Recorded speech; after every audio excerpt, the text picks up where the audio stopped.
we present Rachel Gurney and Richard Hurndall in A Day by the Sea by N.C. Hunter, adapted for broadcasting by Molly Greenhouse. A Day by the Sea.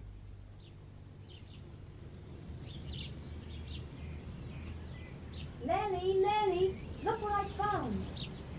Mattie, where's Lily? I can't find her. Shh! Not so much noise, Toby. Your Uncle David's asleep. Asleep? He's only just got up. Never mind. When you're over 80, you'll want to sleep too. Now, run away now and take Lily up to the field and fly your kite. Here's your mother and Mrs. Anson, and they'll be wanting to talk. All right.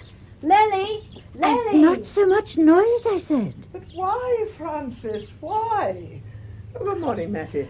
Good morning, Mrs. Anson. Oh, Mattie, don't let me forget to go through the children's school list with you before you pack, will you? Very good, Mrs. Farrar.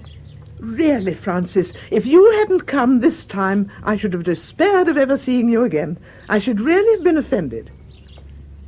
I felt so ashamed, I only wanted to hide. Do you know, when I got out of the train last night, I imagined people were staring at me and saying, "Look, there she is." Oh, my dear girl, I don't suppose anyone gave it a thought. You're not the first woman to be divorced. No, but the circumstances, Laura, you must admit, were... And then to come back here, where the village people knew me as a child. Yes, but do remember that's nearly 20 years ago. Why did you never come back, dear? We were all so fond of you, and you left us married and simply disappeared into thin air. Why? Mysterious creature. It's so difficult to explain. You must have thought me dreadfully ungrateful, but it wasn't that. Really, I began to wonder whether you'd been unhappy here. Unhappy? Oh, this is the only house that's ever meant home to me. I dare say it looks much the same. I'm too old to make any changes, and of course Julian never suggests anything. By the way, how do you think he's looking? Not very well, rather thin and harassed. Well, of course, he works far too hard. Simply ridiculous. He's ruining his health, and for what? He could hardly take life more seriously if he were the foreign secretary. And the fact is, he hasn't been particularly successful. Oh, I'm sorry. Oh, he doesn't talk about it much, but I know he's disappointed.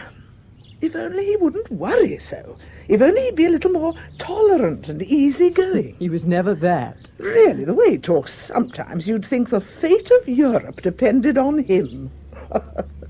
However, when he's at home, I take good care to bring him down to earth. After all, although I run it, this place is actually his. Ian made it over to him years before he died. So I insist that he takes an interest in it and goes through the accounts with old Gregson.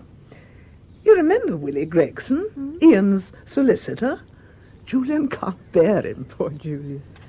I'm afraid he wasn't very pleased to see me. Oh, really, I felt extremely angry with him last night. When one remembers that you and he were brought up here together like brother and sister. He disapproves of me. Oh, how can he be so stupid? I don't blame him. Well, of course, he's absurdly single-minded. Julian! Oh, if only I could have persuaded him to marry. Just think of the difference it would have made to him. Julian, dear. Yes, I'm here. No, not you, David, dear. Go to sleep again. What about my medicine?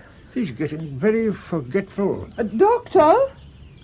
He worries about his medicine, and it's probably only peppermint. I keep hearing children. Whose are they? I've told him half a dozen times. They're Frances's children, David. You remember Frances, the Ledward's little girl who came to live with us after her parents died? You remember, surely. Yes, of course I do. You've been away some time. I have indeed, Mr. Anson. Some time. What's funny about that? Nothing, dear. Here's the doctor with your medicine. Here I come with my elixir. There you are. I'll swallow it up. Filthy stuff. Still, I don't suppose it does me much harm. Much harm? It's making a new man of you. Very funny. Now for your little walk, dear. I don't want a little walk. Just to the pond and back. Up you get. You always feel better after some exercise, don't you?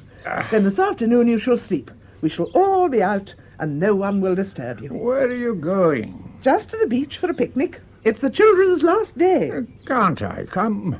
You wouldn't like it, dear. Yes, I should. I'm sick of the garden. But there's no shade. You'll get hot and uncomfortable. Hot? My dear girl, I've been in places where a day like this would be considered bitterly cold.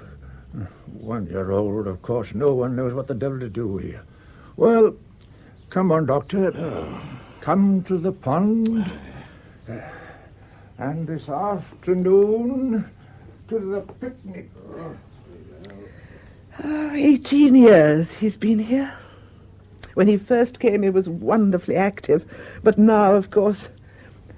Julian, do come out.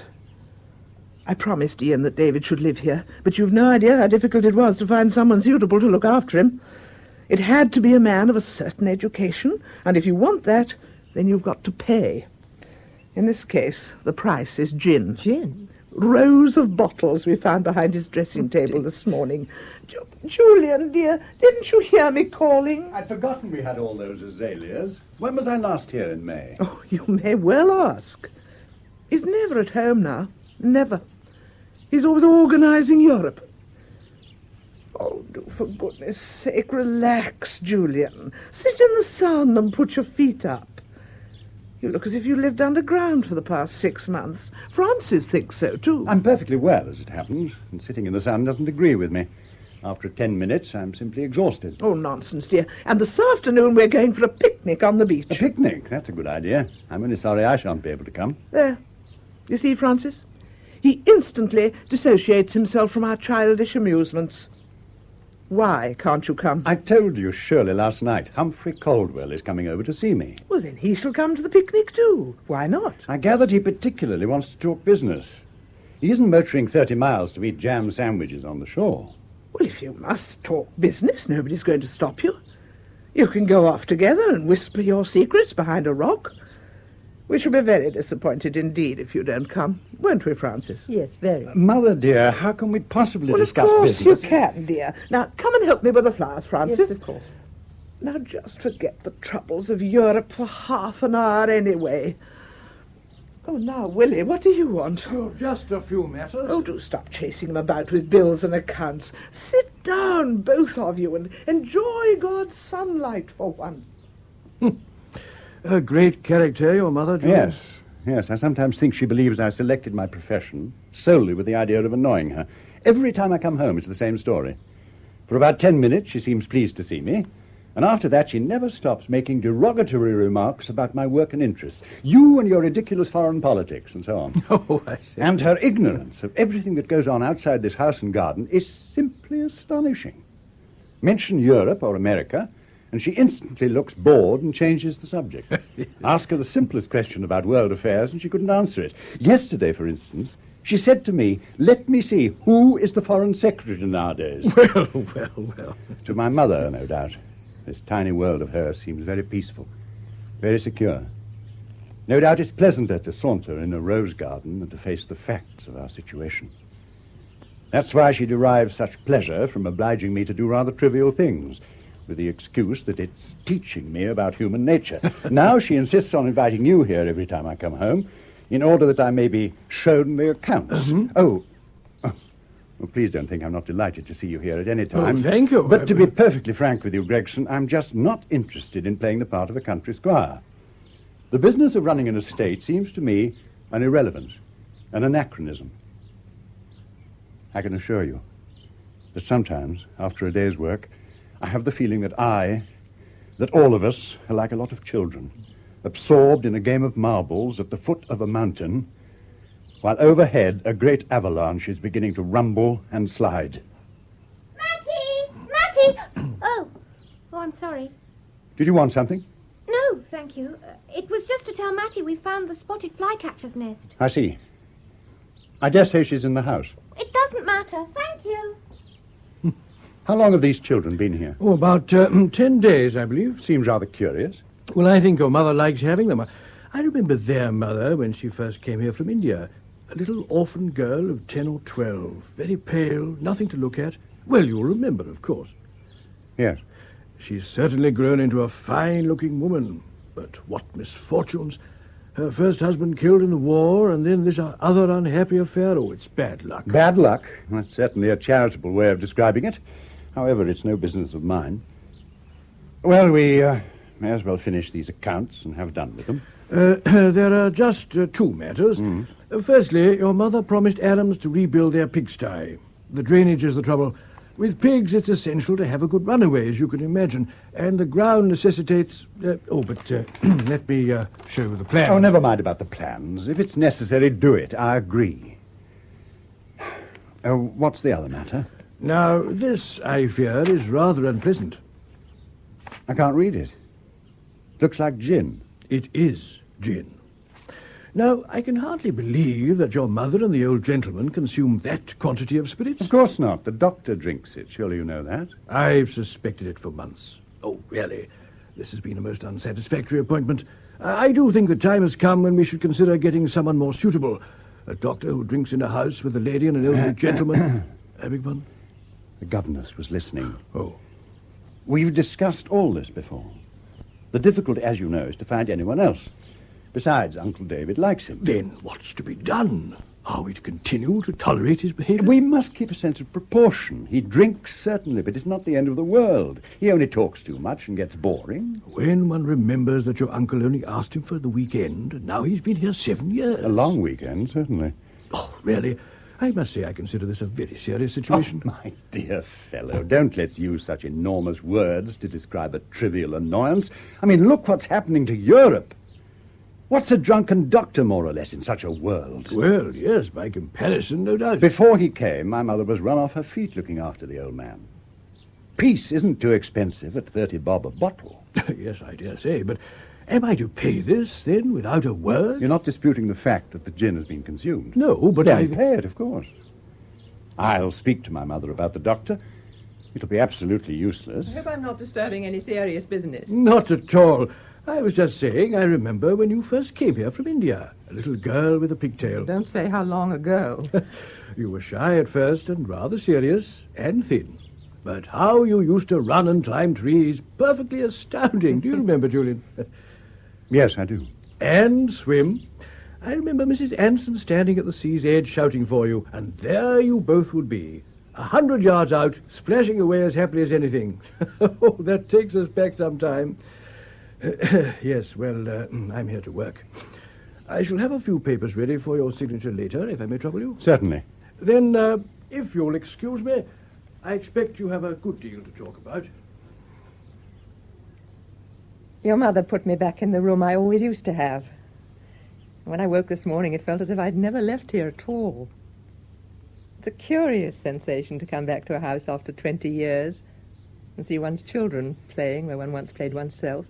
It's rather eerie, as though one were watching one's own ghost.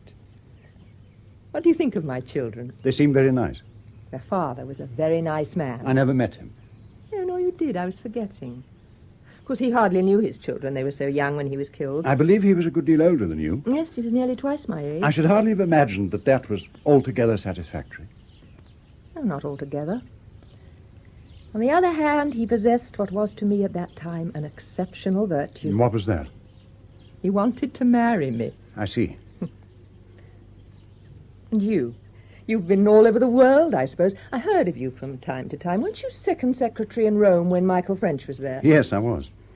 You've enjoyed it all? The travelling, the life, the work? Has it all come up to expectations? I don't know whether enjoyed is the word. I've never regretted my choice of profession, if that's what you mean. Yes, that's what I mean. Oh, it's peaceful here. You must find it a pleasant change from Paris. I'm fond of Paris. One feels at the heart of things. To come back here is like stepping out of the world into a kind of never-never land. People who live permanently in the country seem to inhabit a sort of vegetable world. It's another civilization. Yes, everything's so slow and quiet. I like that. Evidently you like Paris, too. I saw you there a few months ago. Oh, where? Dining in a little restaurant near the Madeleine. And you never came to speak to me. You were not alone. Would you expect to find me dining alone in a Paris restaurant? What an odd person you are.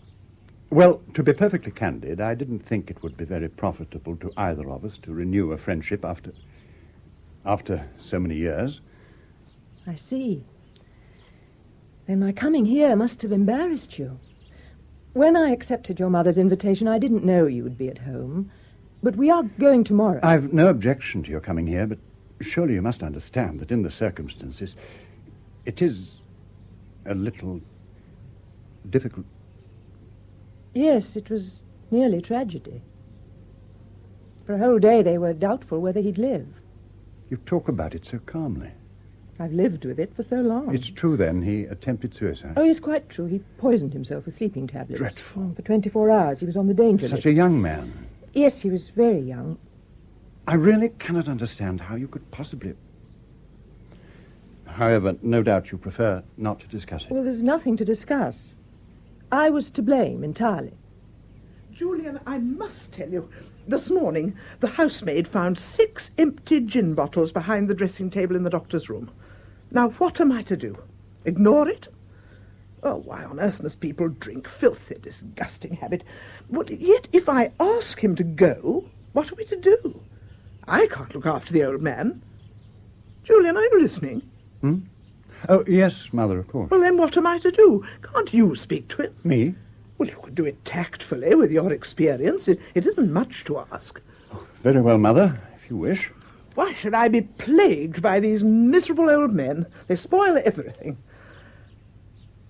Oh, I really must put a few scarlet rhododendrons over there to brighten that expanse of mauve. There's a lovely new variety with some name like Eastern Seas. Oh, I can see you're thinking of something quite different, Julian. Excuse me, Mrs. Farrar. I think you meant to run through the children's school lists before I started packing. Indeed I did, Mattie. I'll come now. I think we'll need some new handkerchiefs. Yes, I'm afraid you will. Julian, why are you so uncivil to Frances? I really don't understand it. I thought you'd like to see her again, instead of which you simply ignore her. What seems extraordinary to me is that you should invite her here after what happened. Well, it's not extraordinary at all. She's gone through a most unhappy experience. And to whom else should she turn? I elected to bring up that girl because I was fond of her mother. Do you think I can ignore her existence now? She's never been very communicative, and I think she's behaved outrageously. All the same, I'm fond of the girl, and I don't care what people think. Well, it's hardly a comfortable situation, is it? After all, she and I were brought up together here from the time she was 10 years old. There's not a corner of this house and garden that doesn't hold some memory for me of Frances as a child. And naturally, I've always had a particular sort of affection for her. Well? What has she turned into now? A woman who takes some stupid youth as a second husband, leaves him after 6 months, gets involved in his attempted suicide, scandal, divorce. Well, really, it's difficult to imagine that she has anything in common with the girl who used to run in this garden. We're simply strangers. What am I to say to her now? Are we to sit and chat about old times? It's embarrassing. Her very name seems to stick in my throat. How could she bear to come back here? She came because I insisted she should. I thought it might help her. Now I'm beginning to regret it. Oh, you're very like your father in some ways. If I'm being impolite, I'm sorry. I'll apologize. But really, when one thinks... Ever since she left school, her behavior has been quite incomprehensible to me. I could never understand why she had to rush off and marry Edison before she was out of her teens. He was old enough to be her father. And since the war, if half of what one hears is true... Oh, poof! Everybody talks scandal about a pretty widow. Don't be so puritanical. I'm not puritanical. Then you're jealous, perhaps. Jealous? Me? Oh, that's very good. Here comes the doctor with David. Now, please don't say anything about the gin. If he feels he must drink, then drink he shall, and that's all there is to it. It took us another 4 days steady climb, and there we were, over 19,000 feet up, on the highest pass in the world, looking away north to Tibet. They call it Nangpa La. Mountain peaks as far as the eye could see, white and barren, like the surface of the moon. Few Europeans have ever made that journey. In those days I could walk. Now sit down, dear, and I'll read to you. Oh, thank you. Oh, these damn legs of mine are worn out. Oh, the whole bag of tricks is falling to pieces. And so, from hour to hour, we rot and rot. Oh, he's gone to sleep. Now I can get on with my book. Oh, what a household. Round and round we go, day after day, like elderly goldfish in a bowl. Oh, mark you, I'm not complaining. If your good mother hadn't employed me when she did, I should probably be in a home by now. At one time, you know, I acquired an unfortunate taste. Oh, yes? Yes. Oh, you'd be surprised what a devil of a habit it is to break. One's disgusted with oneself, one makes up one's mind never to touch the stuff again, but by God, when the craving comes, I tell you, it's overwhelming. Yes, people don't quite understand. However, all's well that ends well. You, succeeded? Oh, yes, I mastered it, I'm glad to say. Ah, that's a good noise to hear. I'll be perfectly frank with you. I do take a drink occasionally. Yes, I imagined you did. Well, where's the harm? Cut out every pleasure and one might as well be dead. You're wanted on the telephone, Mr. Anson. Oh, thank you. Excuse me. Can I speak to you, Doctor? Oh, go on. What? He's asleep. They were talking about you, he and Gregson. Ah, enumerating my virtues. Gregson was saying you were unsuitable to stay here because you drink. You saw what I drank at dinner last night, barley water. And what was it you had before you came downstairs that made you so talkative and your face so red? Was that barley water? Oh. Well, why do you take us all for fools? Well, let them sack me. What do I care? You've taken a drink just now. I can always tell. I felt dreadful this morning. You wouldn't understand, of course. What will become of you? Where will you go? How will you live? You'll just end in the gutter. Well, who cares? I do. It's terrible to see an educated man slipping into degradation. Have you no willpower? I mean, surely, for your own self-respect. Oh, this damned Scottish Calvinism. A man has a couple of drinks and it's a tragedy. Degradation? Leave me alone, will you? It seems I'm very clumsy. I meant to help you, to encourage you, and I only succeed in making you angry. Oh, there, I'm not angry.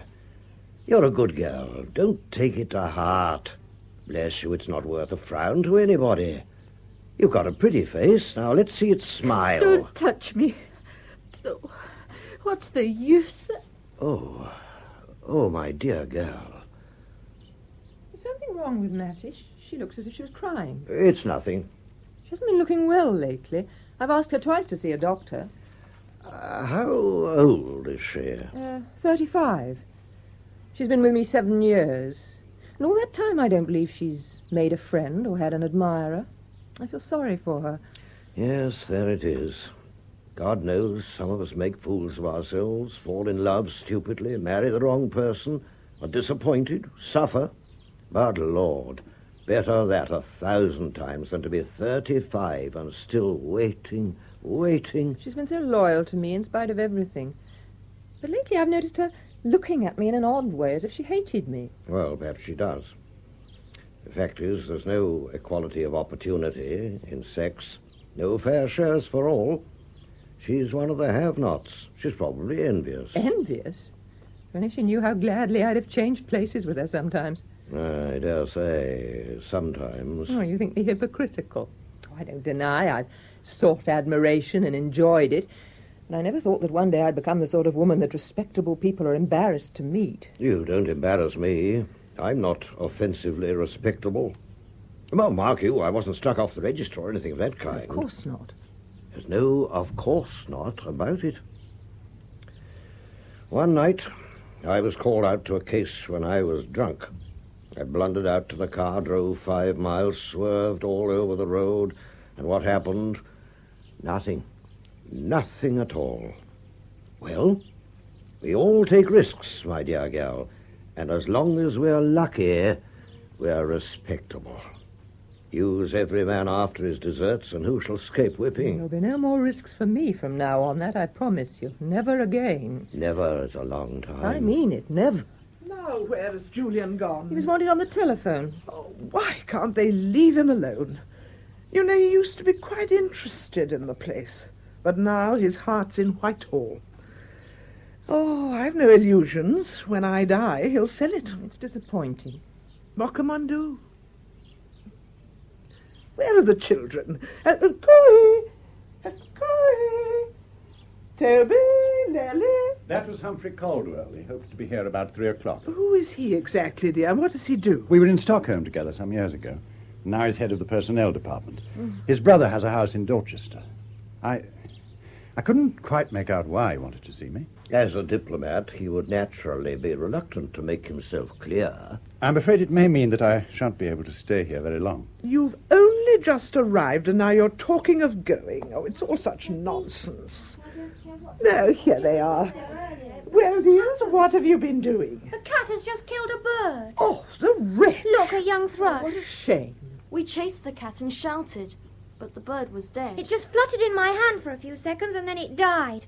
And the cat shan't have it anyway. Certainly not. Now come with me and I'll show you where you can bury it deep in the ground and safe from any cat. Yes. And you know, we're all going to the beach this afternoon for a picnic. Oh, lovely. Do you think we could make it a tombstone? Yes, there you are. There's nature for you, red in tooth and claw. And that's a nice pussycat, too. A gentle, friendly, furry creature. But show her a bird or a mouse, and she's a murderess, a ruthless killer. Yes, it's horrid. Ah, but don't forget the other side of the picture. Think of the poor, innocent little worms that pretty bird would have torn from the ground with its cruel beak and swallowed alive. Murder most foul, wherever you look. Yes, and what about man? He's tarred with the same brush. The instinct's there. Give him an excuse. Dress him up in a uniform, tell him he's a hero, and he'll go out and kill with no more conscience than that cat. Oh, you look as if you didn't altogether agree with me. I hardly imagined you were serious. To draw an analogy between a cat killing a bird and nations going to war...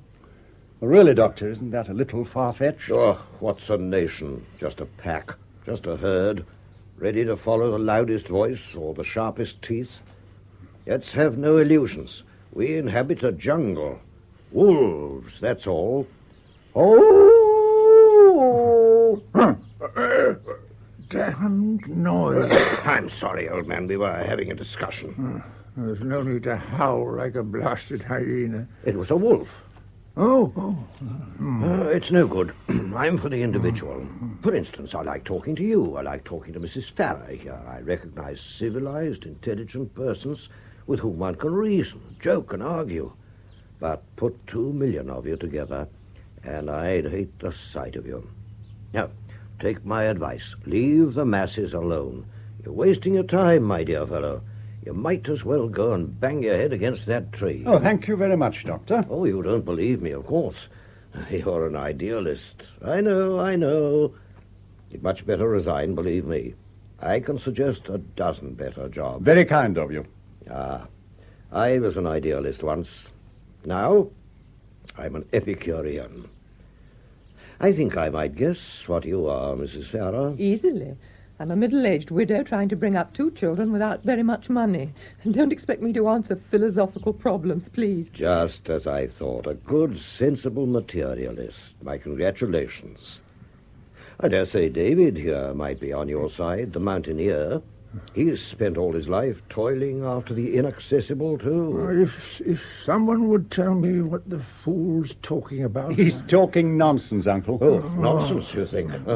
And suppose I tell you that you and your kind are dangerous meddlers. Oh, don't be so stupid. You play with matters you don't understand, and what happens? Other people suffer for your mistakes. Yes, you're not as clever as you think. Doctor. It's true. They don't know what they're doing. They plot and plan, confer and scheme, sign treaties, build armies, and where does it get us all in the end? You're ignorant, the whole lot of you. You don't know what you're doing. You strut and pose and play your games, and other people pay. Yes, that's the end of it.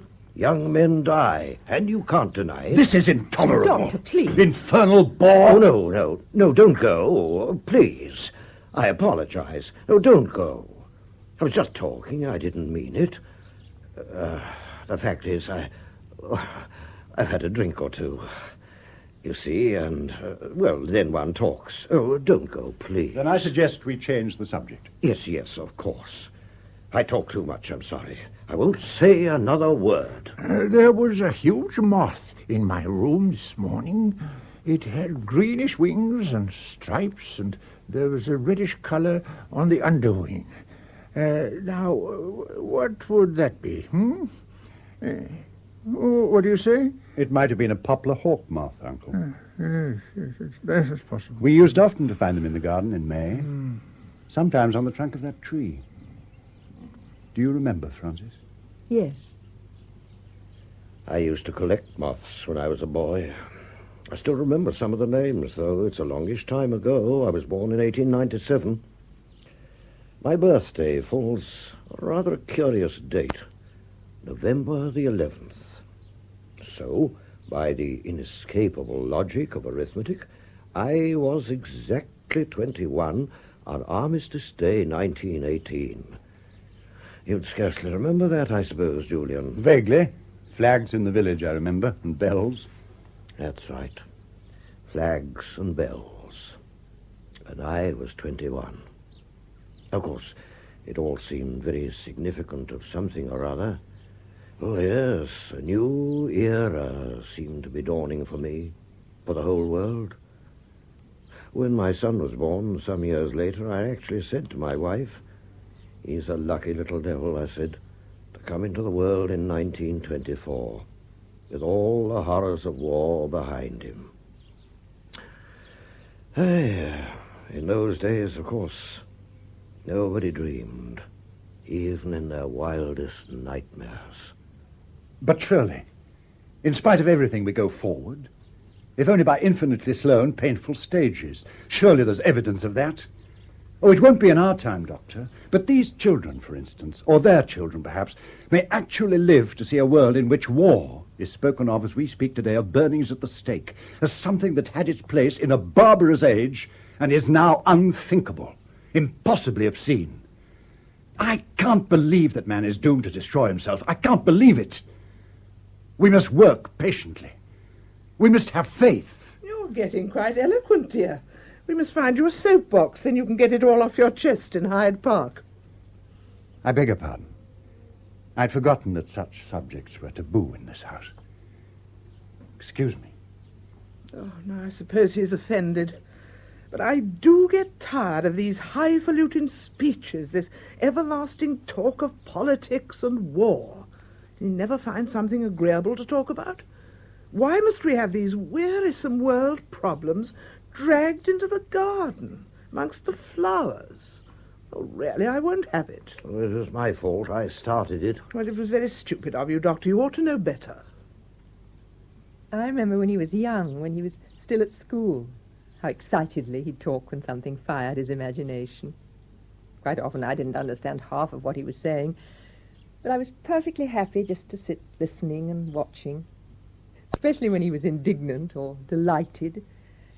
And the words would come tumbling out, and his eyes were shining.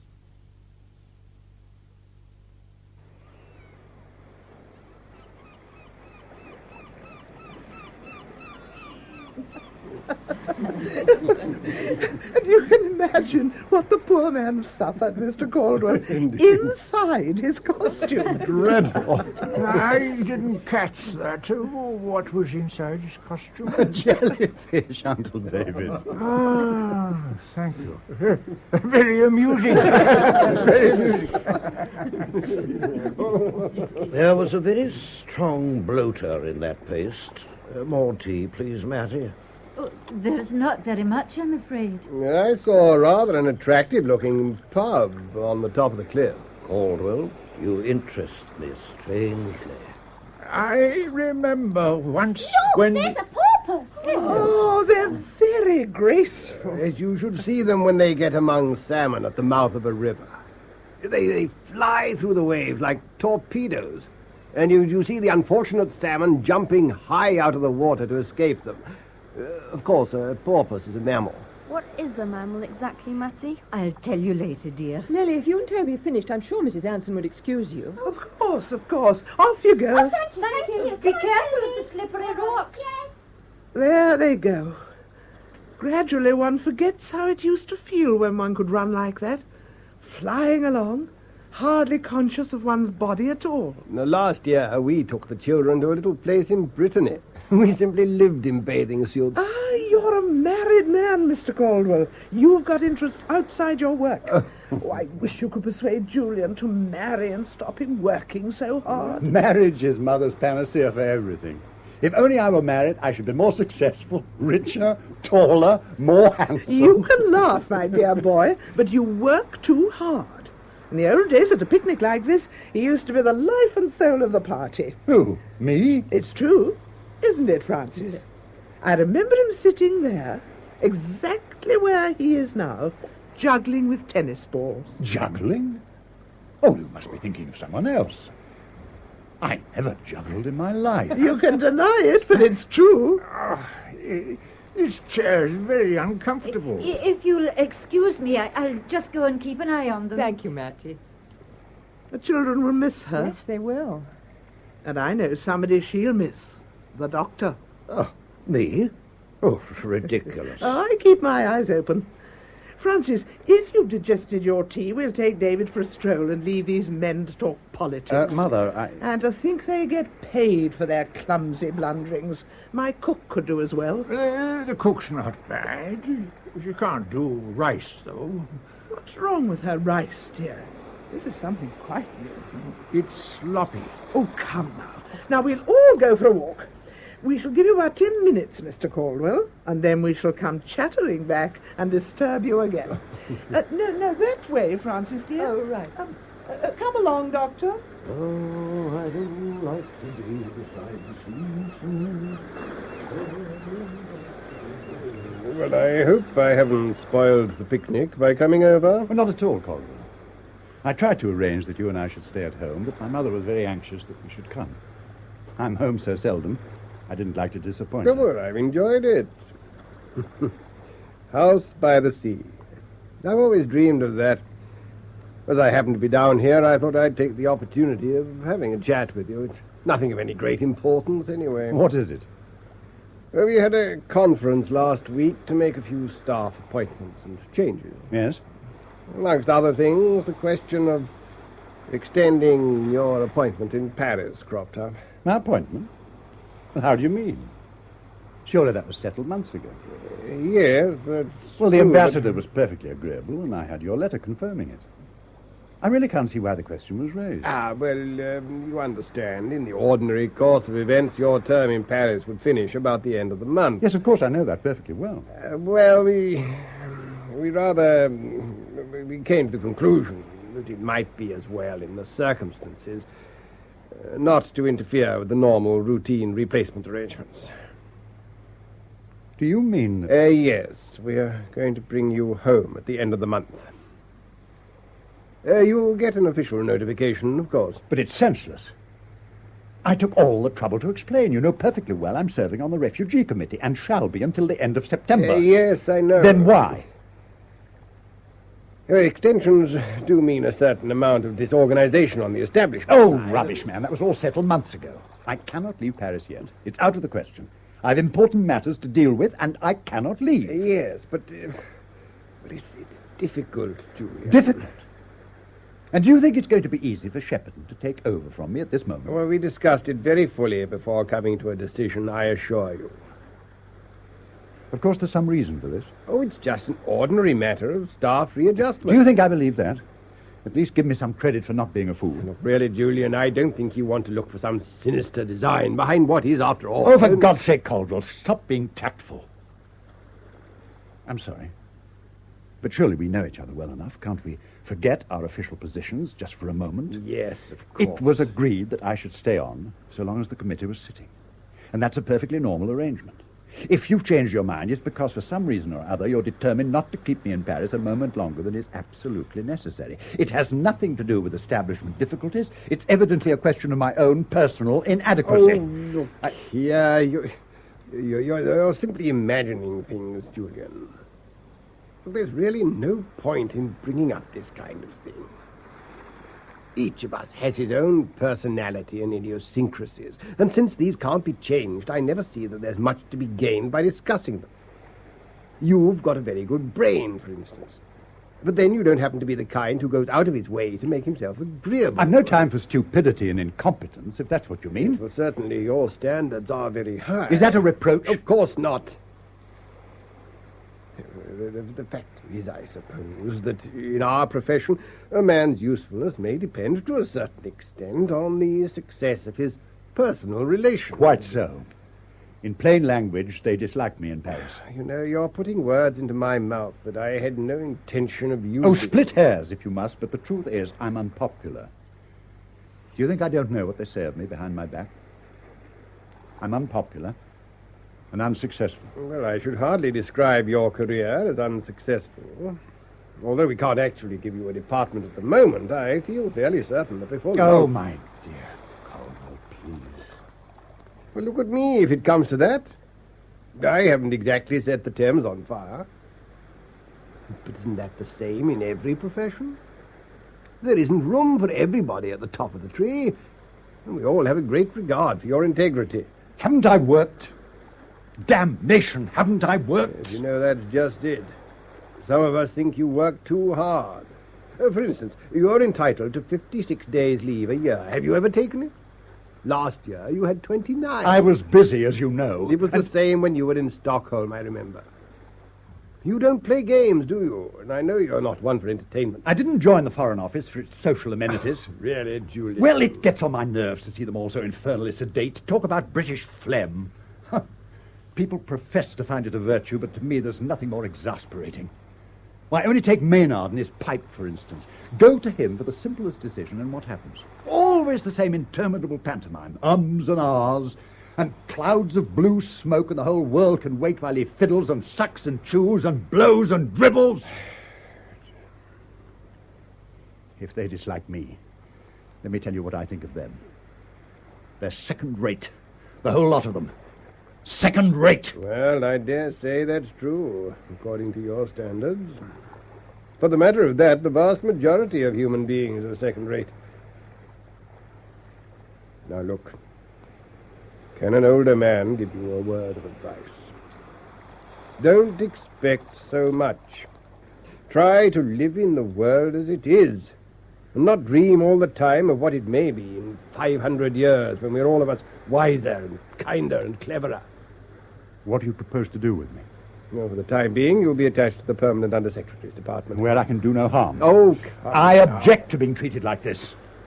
You're simply recalling me as if I were an incompetent clerk. Oh. And why? Because I work too hard, if you please. Well, why should I accept this decision? No. I shall see the ambassador. I shall appeal against it. It's grotesque. Oh, come now. Oh, leave me alone. To hear this kind of news at a picnic, well, it's a bit incongruous among the donuts. I'm really very sorry. But I hope you won't take it too much to heart. Oh, no, of course not. No, the truth is, it's not so much leaving Paris that matters to me. It's just that now I understand Caldwell. Now I understand exactly what my position is. Well, at 40, it's about time to come to one's senses. Don't you think that you're rather exaggerating the importance of this affair? Very likely. The plain truth is that I've exaggerated the importance of my whole career. It's a misfortune in life to be a success at 21. Just win a few scholarships at the varsity, and the old fools nod their heads and say, you've got a splendid future before you, my boy. And at that age, too, of course, one believes it. Nothing's out of reach. One sees oneself working miracles. It's amusing to consider the reality. First secretary, and a misfit at that. Yes, a lot of your work has been greatly appreciated, I assure you. Oh, thank you, Caldwell. Thank you. Look, you need a change. I suggest you take a month's leave pretty soon. Change? Yes, you're right. Yes, by heaven, it's time for that. When I think of the way I've lived, and for what? People call me clever. But what have I to show for my 40 years of life? Why, the first fool you stopped in the street with a home of his own and a wife and a dog would have more to boast of than I. Well, what have I? Oh, a lot of his work was greatly appreciated. Epitaph on a well-meaning civil servant. Do you see the children playing? When one is young, one looks at the world, touches it, and enjoys it. But as one grows older, so gradually one turns away from it, scarcely sees it from one year's end to the next. I've been in America, Sweden, Italy, France, and all I've seen, all I've touched is another office desk, a different sort of ink pot. That's true. This sun, the air, the sky's brightness, I've taken care to shut myself away from them for fear they should distract me from the business of meddling in humanity's affairs. Think of the stupidity. Deliberately to shun all wonder, all pleasure, even love itself. Isn't that to qualify for a madhouse? You're still a young man. You've time. Time. Yes, but what have I wasted? What have I lost? Please. Oh, I wonder if you'd mind putting these in your pocket until we get home. I've nowhere safe to put them and they keep dropping out of my hand. Shells. Yes, I'll look after them. Thank you. There are 6 periwinkles and 14 cowries. Oh, and 1 dog whelk. Thank you. Toby, wait for me! Yes, well, I must be getting along or I shall miss my train. Go gather by the humming sea some twisted, echo-harboring shell. Years ago, when their mother was quite young, she and I,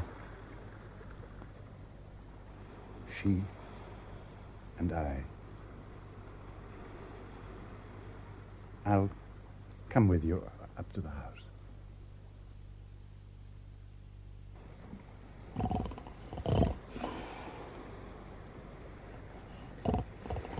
There. He's asleep again. Go on, dear. Tell me. That summer I was 28. He'd been away off and on for so long that his death made hardly any difference to my life. I wrote 1 letter less a week, that's all. Of course, I was sad for a time. But I always had it at the back of my mind I'd marry again. Why shouldn't you? You were quite young. The truth is, I wanted to be admired and courted. I wanted to find a husband, so I started to look for one. I did it quite deliberately. Perhaps that's why I wasn't very successful. Meanwhile, the years were passing. Then you met Farrar? Yes. As he came to live in the flat opposite mine. We used to meet in the lift occasionally, and I never even looked at him. Oh, why should I? He was years younger than I. A boy. It was weeks before I discovered he used to wait and listen for my door to open and then step out to meet me. Eventually I snubbed him. Oh, quite mildly, but he blushed and stammered and was so apologetic I felt I'd been too unkind, so a day or 2 later I invited him in for a drink with some friends. Ah, yes, of course. And from that day he never left me alone. He sent me flowers, he sent me books and invitations. He even copied out bits of Shakespeare and Ronsard and pushed them under my door. Couldn't you discourage him in some way? Oh, I said all the usual things. I was far too old, we must just be friends. I meant it too at first. And then gradually, as he insisted, I began to think, well, after all, perhaps... My dear girl. Did you say something? Nothing, dear. Chatter, chatter, chatter. Buzz, buzz, buzz. Nothing, dear. He can't hear. I suppose I was flattered. I was tired of living alone and told myself that other women had married men much younger than themselves. It isn't invariably disastrous, surely. If only you'd come to me for advice. When you've made up your mind to do something stupid, you avoid good advice. Oh, I knew it was stupid, but I couldn't stop. And so we were married. He'd have been happy enough with a girl of 21, but with a widow of 36... he didn't seem able to treat me as an ordinary creature of flesh and blood. For a woman of my age, it was simply embarrassing. And when I tried to bring him down to earth, I could see he was hurt, shocked. Yes. After 3 or 4 months, the situation was so getting on my nerves, I could hardly speak politely to him or bear him near me. At last I told him that I was afraid we'd made a mistake, that I was to blame. I'd go, give him a divorce, and arrange for everything. He kept saying, "But what have I done? What have I done?" A few days later, they found him unconscious, and a long letter that was published in the papers in which he forgave me. People read about these things, but no one understands. Oh, I know I deserved it all, but did he? What'll become of him? One thinks one lives in a vacuum, that one's sins are one's own concern, but that's not true. Julian, dear, what have you been doing? Nothing. Nothing. I hope Mr. What's-his-name hasn't ordered you off to Timbuktu by the next train. No, quite the reverse. I'm being recalled to London. I thought you were to stay in Paris for another 6 months. That was the arrangement, yes. Then why has it been altered? Are they promoting you, dear? Well, it's certainly high time. Not exactly, no. Of course, no one can expect to understand the machinations of the Foreign Office. Aren't they pleased with your work, or what? Oh, simply delighted. Then why, may one Really, ask? Mother, it's not worth discussing. I dare say I've trodden on a few toes, that's all. I must say, I think they treat you quite disgracefully, considering the way you work, never sparing yourself, never taking proper holidays. What's the matter? What's happened? Never mind, dear. Why don't you appeal? Appeal? It's merely a routine move. Besides, I'm perfectly satisfied. They were a dull lot in Paris. I shall be glad of a change. It's not bad news at all. On the contrary. How much longer are we going to sit here? What did I say? Do you want to go home, dear? Yes, I do. Doctor? Where on earth is he? Doctor? Bet you £50 is with Gregson in the pub. I might have known this would happen. Why we go on employing anyone so hopelessly unreliable? It's simply throwing money away. Oh, he's all right. Well, it's all very well to say that. Let me take him for you. No, dear, you please stay here. He's my responsibility. Now, come, dear. And when the doctor comes, Julian, tell him we wanted him and he wasn't there. I don't want to upset anyone. Perhaps we should all go. I'll call the children. Certainly not. Now, the children are enjoying themselves. I told you it was going to be a long day, but you wouldn't listen to me. There must be an end to it. Long day. For years, my mother has been telling me that I work too hard, and now when she's proved to be perfectly right, she's indignant. Does that surprise you? You don't know much about human nature. No, perhaps not. I had no business to speak to you as I did this morning. I hope you'll forgive me. Of course. Do you know how long it is since you and I were together on this beach? It's nearly 20 years. Nothing's changed. People who think their lives important should look at rocks. Rocks that have stood, say, for 400 million years. It's pathetic, isn't it, to think how long some of us continue to deceive ourselves. Of course, my leaving Paris will not make the slightest difference to anybody or anything. I always thought it was the wrong profession for you. You should have been a painter or a writer and worked off all your romantic notions harmlessly on paper. Look! Look! I found this in a pool. What is it, darling? It's called Ascidian, Matty says. Oh, yes, Ascidian. Is Matty really leaving? Yes, darling, she's going to her sister. When? Tomorrow, when you go back to school. Can she come back sometimes? Yes, I expect she can, if you'd like her to. Yes, I should. When can she come? Can she come next summer holidays? Yes, I dare say. Yes, I dare say she could come for a week or so next summer.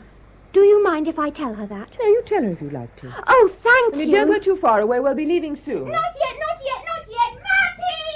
Matty! She's an attractive child. What will become of her? Has she a friendly star? I often wonder. When I went to Washington, you were still a schoolgirl. Hearing of your engagement came as quite a shock. I was 19. Yes, I know. All the same, it seemed absurdly young. Nobody could be expected to know their own mind at that age. I did.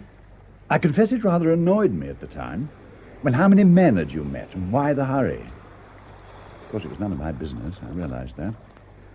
And in any case, I could hardly have interfered from the other side of the world. And suppose you'd been here. How would you have interfered?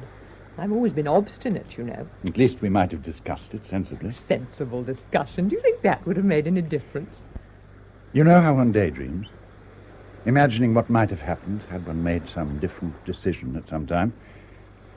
Well, I've wondered occasionally how you would have answered if I'd asked you years ago to marry me.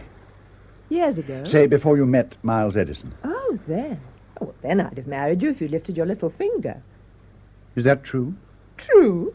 Oh, Julian, don't be ridiculous. Surely you knew. But of course I didn't. Oh, and the trouble I took to please you. But I never thought No, that you... of course not.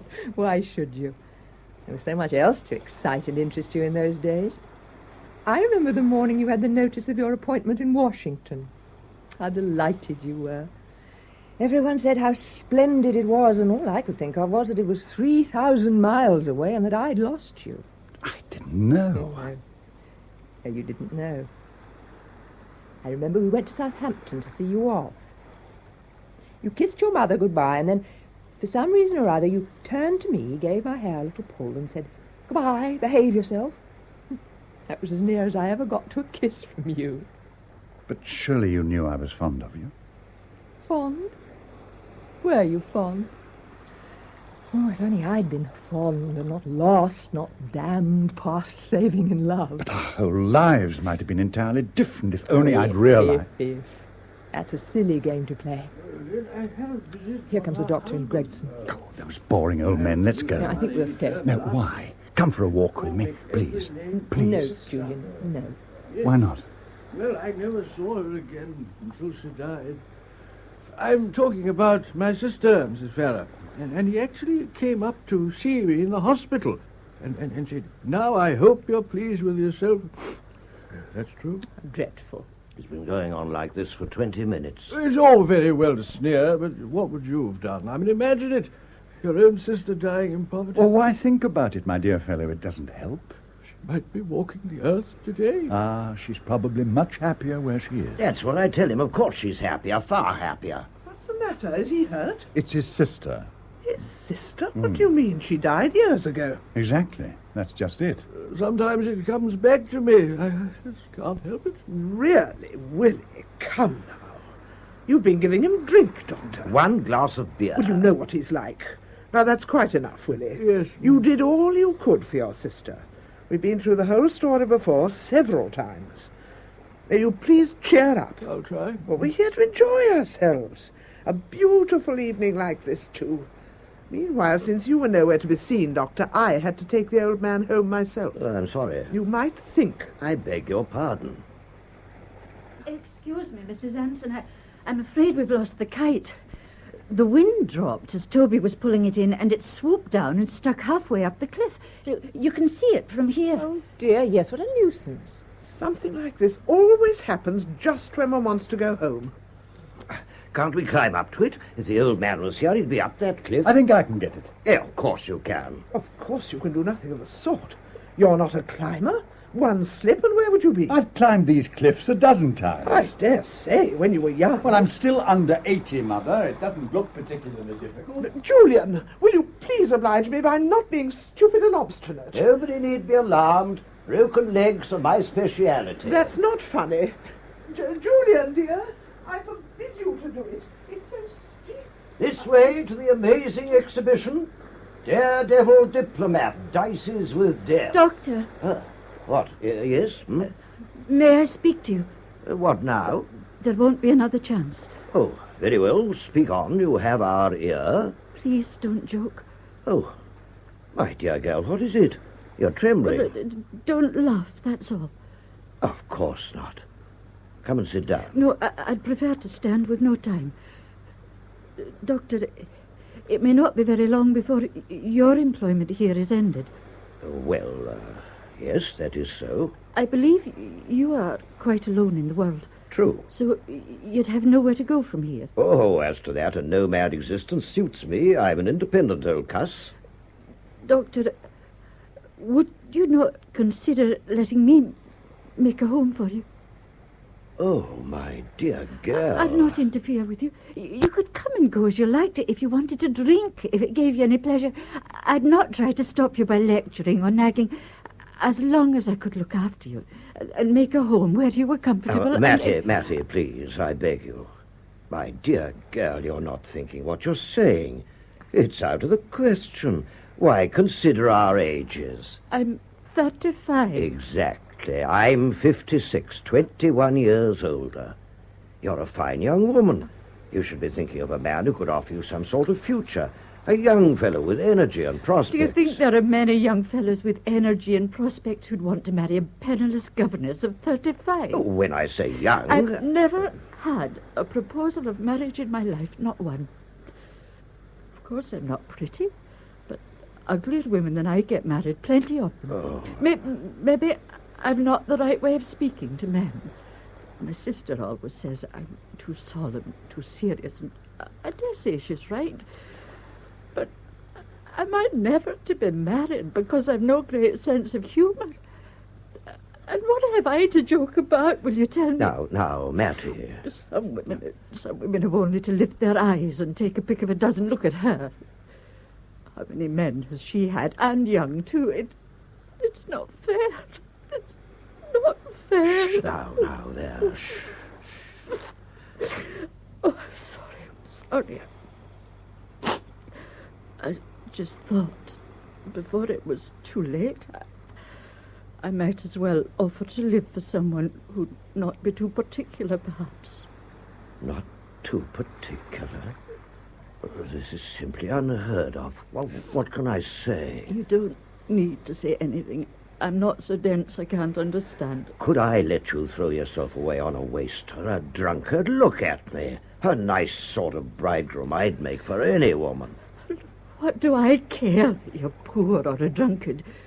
You're kind, gentle, understanding, and you'd be someone that belonged to me at last. You'd be mine. If you knew how tired I am of loving other people's children and losing them and starting again, and never a soul that's mine to keep. Oh, come now, come. Now, let's talk this over calmly. Now, let me say, first of all, that I don't see in your situation any need for such desperate remedies as you suggest. Because a young woman has reached the age of 35, that's no reason why she should throw herself away on an old fool who can be no help or comfort to her. Why do you speak of yourself like that? Because it's true. I've had my life, marriage, a career, a child. I've had it all. In what's to come, I am not particularly interested. And to live with a man who's uninterested in life would be dreadful, depressing. But at 35, good heavens, there's hope. A chance meeting, a letter, some trivial little incident may suddenly transform your whole life. And I believe it will. Yes, I have a strong conviction that your star is in the ascendant. You're very kind. Your day will come. I'm certain of it. You know, there's a certain sort of tree that only flowers every 12 years, or 10 perhaps, I forget which. And so it is with certain lives. For years they're grey and monotonous, and then one day, unexpectedly, they blossom out in happiness. Oh, yes, he's rescued the kite. Ah, how absurd. You can see he's quite delighted with himself. Oh, very clever, very daring. Got it! He got it! Oh, why didn't you come? Why didn't you? Halfway up, we all thought he wasn't going to be able to get any higher, and then We should start packing up now, dear. It's nearly 7 o'clock. If that little bush hadn't been there, what would you have done? I should have rolled down the cliff. Roll down the cliff, roll down the cliff. What a feat. Now for Everest. I still say it was very stupid. Just one slip, and look at his trousers ruined. Oh, that's I think we nothing. could mend that. Ah, there, you see. Willing hands attend to the hero's every need. What can I do? Surely you require some medical attention? Let me feel your pulse. 98, 99, 100. He's alive. Rolling down the cliff. Hush, darling, you're too excited. It's clear that I should have been a mountaineer. I've wasted my life, Doctor. Now, pack up, please. Pack up, children. It's time to go. That was a shabby trick you played on me, Doctor. Very shabby. What do you mean? There was something in that beer. Oh, don't be such an ass. Willie, your spectacle case. What? Thank you. Julian, take the rug, dear. Yes, Mother. Bring the chair, Doctor. Come on, everybody. To Babylon, 70. Next summer, shall we be able to go to the sea? Shall we? Perhaps, darling. We'll see. It's all right. I asked her, Matty, and she said you could come next summer. Next summer.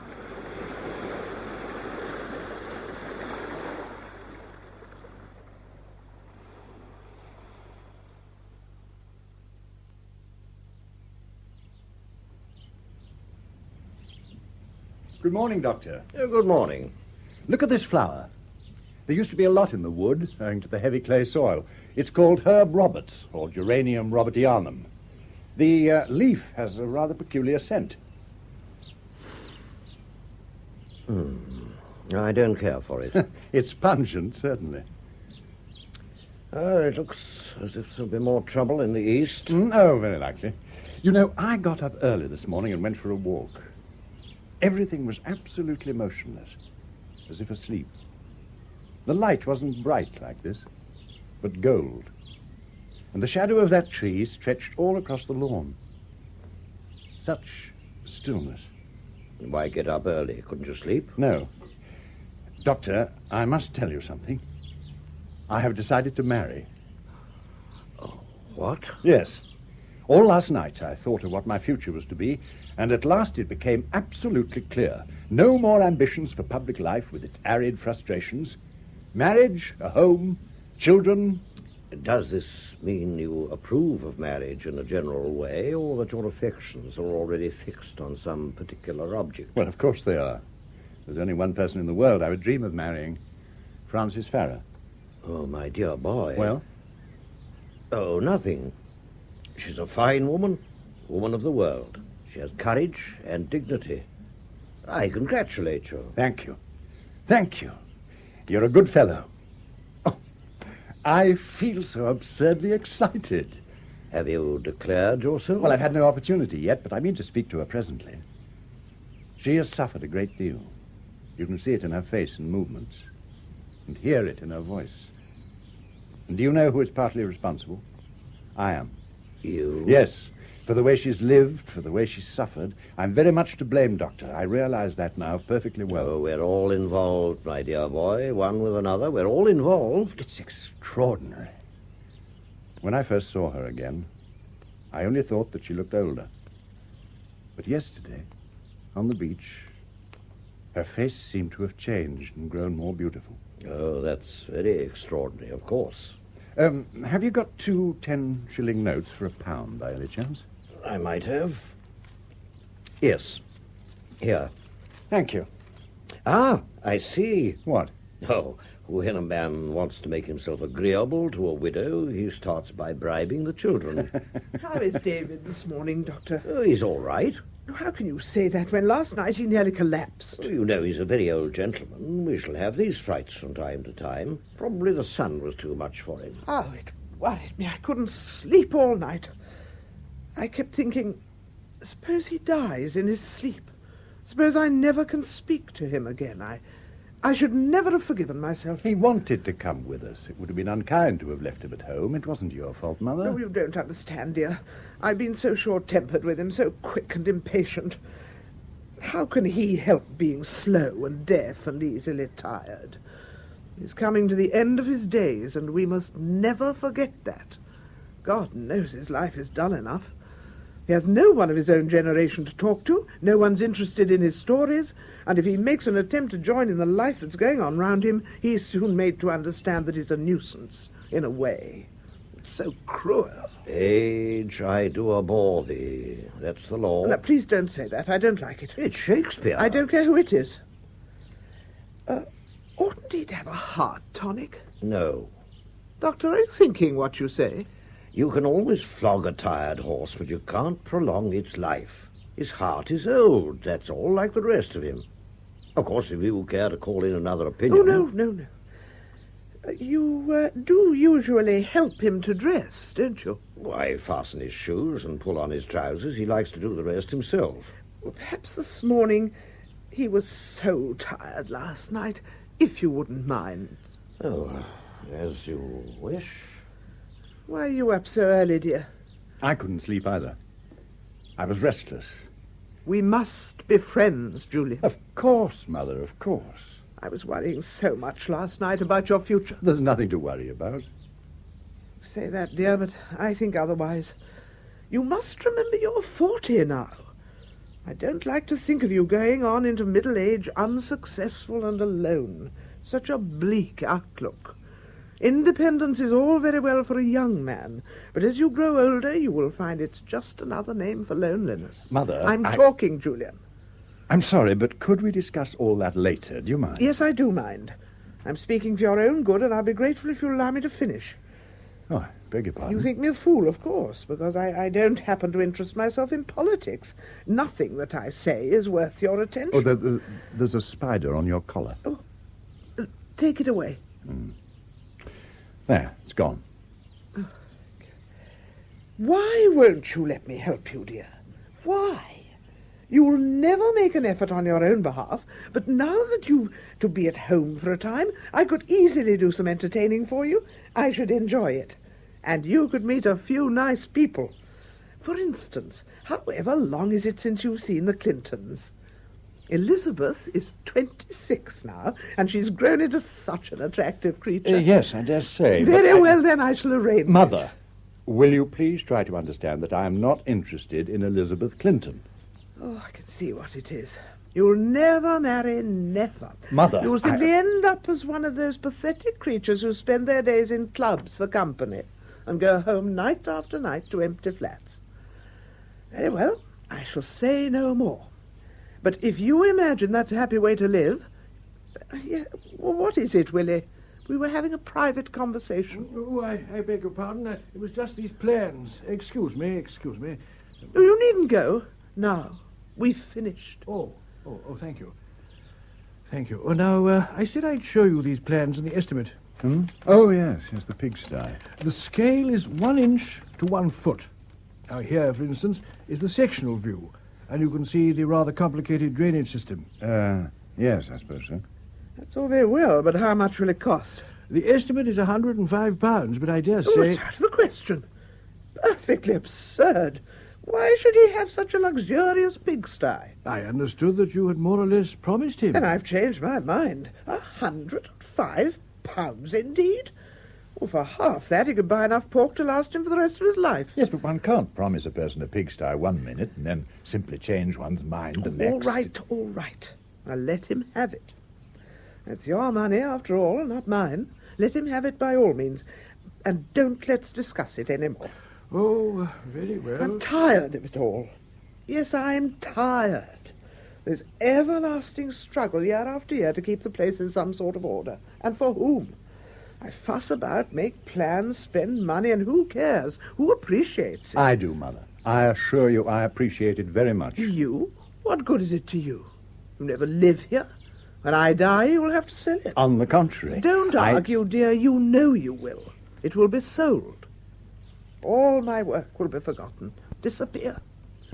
Fact is, we should have left years ago when Ian died, and I should have taken a flat in London. But I've suggested London a dozen times, and you've always said you would hate to live there, that your only interest was in this house and garden. Have I? Oh, well, I dare say I have. One says anything. Anyway, what does it matter? My life will be over soon, thank goodness. Mother, No, dear, don't listen. speak to me. Leave me alone. Everybody can go away and enjoy themselves. I'm tired of you all. Oh, Mother, darling, please. There. I'm all right now. I apologize. Thank you, dear. I'm all right now. My back ached all night. I didn't sleep. And then that fool, that lunatic in the kitchen has broken the refrigerator again. And now, with the hot weather coming on, it really is too much. What's this tomfoolery about my not being able to dress myself, Laura? The day I can't put my clothes on, you can knock me over the head and have done with it. We all of us like to be helped at times, dear. Johnson always used to pull off your hunting boots, don't you remember? Hunting boots are entirely different. I hate being messed about. Anyway, dear, I'm glad you're better. We were so worried. Oh, well, where's my geographical magazine? In your chair, dear. Oh. Well, Frances, dear, so you're ready? Yes, all packed. Oh, we have all enjoyed it here so much. You must come again, with the children. You must all come again. How kind of you.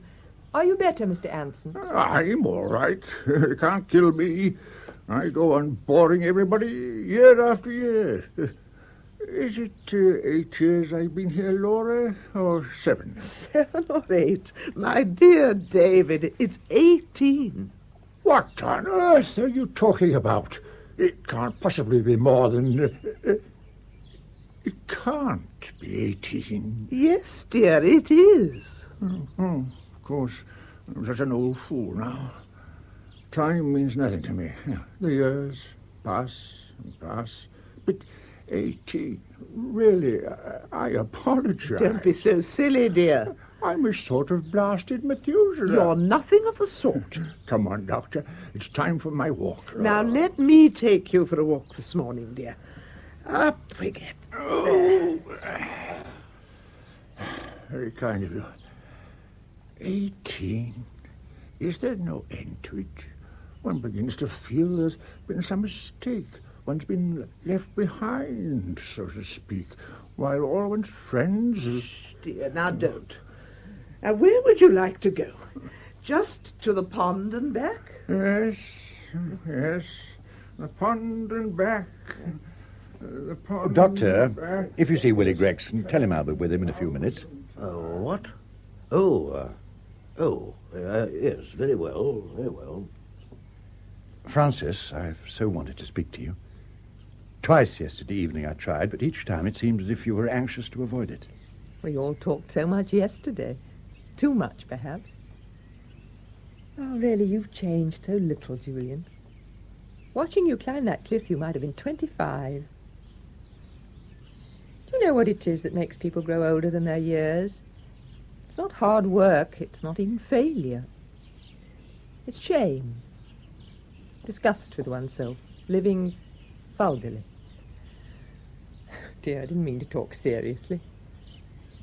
You were out very early this morning. Yes, I went for a walk. In the wood, I saw a tree that was blown down in a gale some years ago. Although it still lies on the ground and most of its roots are broken, its branches are covered with young leaves, and fresh roots are growing in place of the old ones. Is that a parable? It might be. I can't help thinking that a life, like a tree, might renew itself and put out fresh roots, as it were.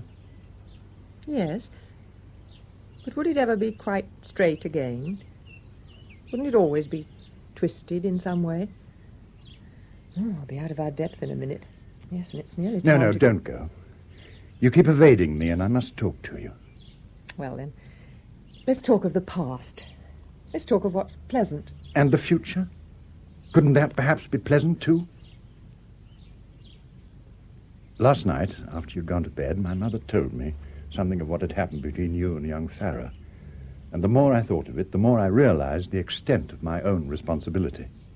Oh, but that's nonsense. On the contrary, my thoughtless behavior 20 years ago drove you into an unsatisfactory marriage with Edison, and all that followed was a direct consequence, and that's undeniable. Julian, you can't go through life feeling responsible for the actions of a girl who happened years ago to fall in love with you without encouragement. You can explain my behaviour in 100 different ways, but nothing excuses it. Oh, I meant to show you rather amusing photographs. Yes, but do you mind, please, not changing the subject? We've little enough time as it is, and before you go, I must tell you that... Oh, there now. I'm talking to you as if I were giving orders to a clerk. And what I want to tell you, what I want to say, is simply to beg you to consider becoming my wife. Oh, Julian, no. Why no? You haven't thought... I've thought all night, and I'm sure. And the certainty and the longing to speak to you made me so impatient.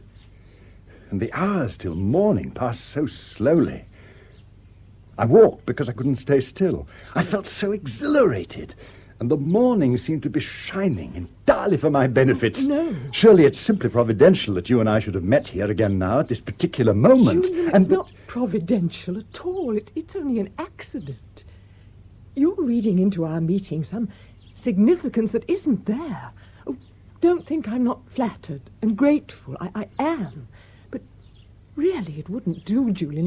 It's not possible. Oh, I've been too awkward and abrupt. I understand that now, but in a year, say, when you had enough time It isn't to... that. It isn't time I need. Oh. Then you can only mean that it's not possible for you to love me, or to think of living as my wife. Is that it? You think we'd be happy, but we wouldn't. You think we can go back to the beginning and start again, but it's not possible, Julian. You're making a mistake. You say that with such appalling certainty. I know what you feel. Because you've had so much unhappiness, you can't believe in a new life, but... A new life. How like you that is. Do you know how it would end? I should disappoint you, Julian. You believe so much, and I so little. You think of me as the girl you used to know grown older, but I'm not. I'm quite different. I'm changed. Some sort of flame seems to have burned out, and now I'm just cold and old and empty-hearted. I don't believe it. And if you are, I'll change all that. Oh, for God's sake, believe it. Do you know that the only times that I remember with pleasure are the days when you and I spent our summers together here, in this house on the beach before I went away? It was always fine then. Or so it seems now. Oh, those days are gone, I know, and we've changed. But surely there's something left of them still alive that might grow into a new kind of happiness. No? Is it so impossible? Say something. Oh, I shouldn't have come here. This should never have happened. If I hadn't come back, you'd never have thought of me, never have wanted to see me again. That would have been so much better. I'm not fit to share your unhappiness, is that it? Have I really so little understanding? Stay with me, Frances. Please. It's too late, Julian. It's too late. But, don't say any more. Here's Matt. I think I'd better give you the keys now, Mrs. Farrar, before I forget it. And these are the lists you wanted. Oh, thank you, Mattie, yes. Toby's box will want mending before he goes back next term. Yes, he needs a new one. It's really too small. It would be better. Now, we arrive at Paddington at 2:30 with the children. What time's your train north? Oh, not until 5:30. We shall all miss you dreadfully, of course. Partings are never very agreeable. I hope the children will continue to make progress at school. Come and see them sometimes, Mattie. That would be very nice. Oh, excuse me, I have something for the doctor. Here's the address you asked me for. Address? What address? That's the one. The luggage is all packed and downstairs, Mrs. Farrar. Her hand was shaking. What can be the matter? It's nothing. It will pass. Finally, you come to the dwarfs. The only ones that can exist at such altitudes. Yes, dear, of course. Now, you sit down, and one of us will read to you for a bit. Thank you.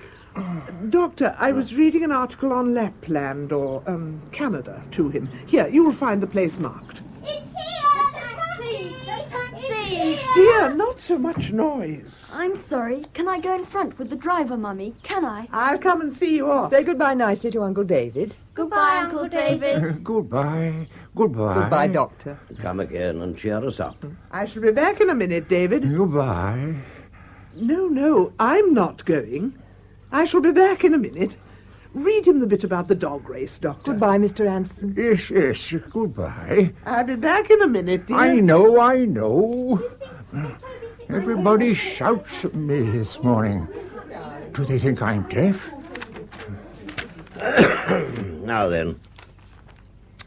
Morning saw the whole population agog with excitement to witness the great Canadian husky dog race. Again and again, the strangely thrilling cry of mush echoed and re-echoed on the frosty air.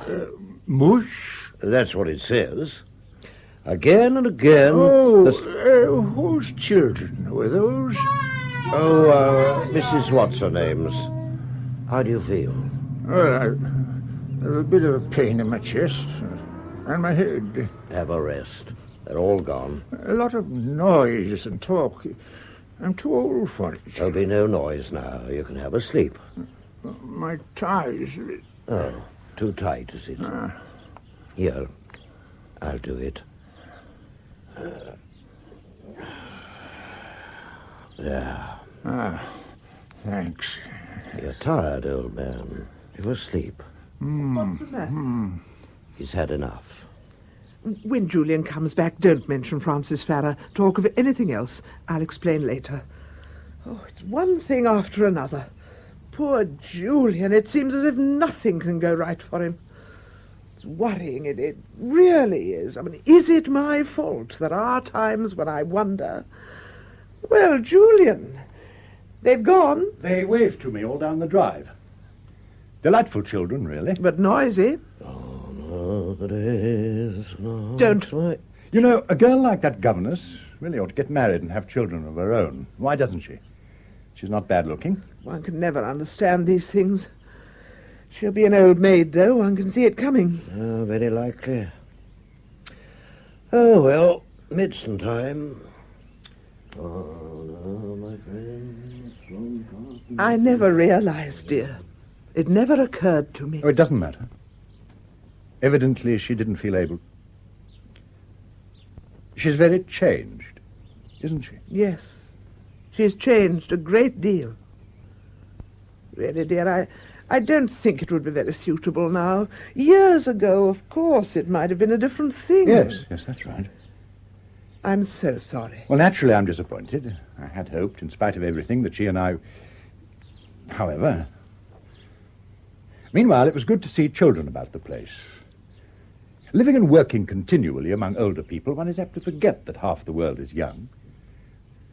Yes, we may fail, miss our opportunities, live stupidly, grow old, but always behind us come the young ones, with new energy, new ideals, new faith. And not all of them will fail. No. Some will succeed, live splendidly, achieve what we have scarcely dared to dream of. Yes, I dare say, but what are you going to do now, dear? What? Oh, I shall go back to my work, of course. My career isn't finished by any means.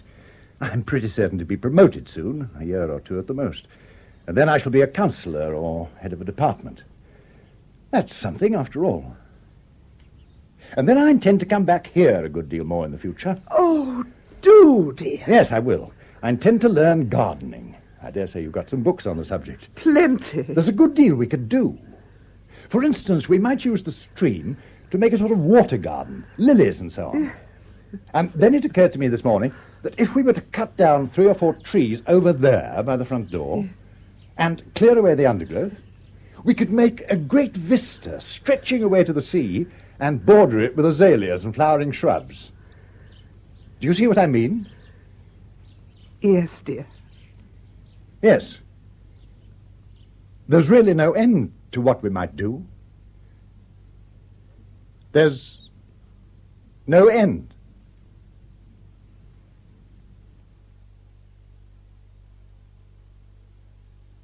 In A Day by the Sea by N.C. Hunter, the part of Frances Farrar was played by Rachel Gurney, Julian Anson by Richard Hurndall, Laura Anson, Margot Boyd, David Anson, Rafe Truman, Dr. Farley, Gerald Cross, Miss Matteson, Catherine Parr, William Gregson, Peter Tuddenham, Humphrey Caldwell, Gerard Green, Eleanor, Elizabeth Proud, and Toby, Adam Richardson. The producer was Norman Wright.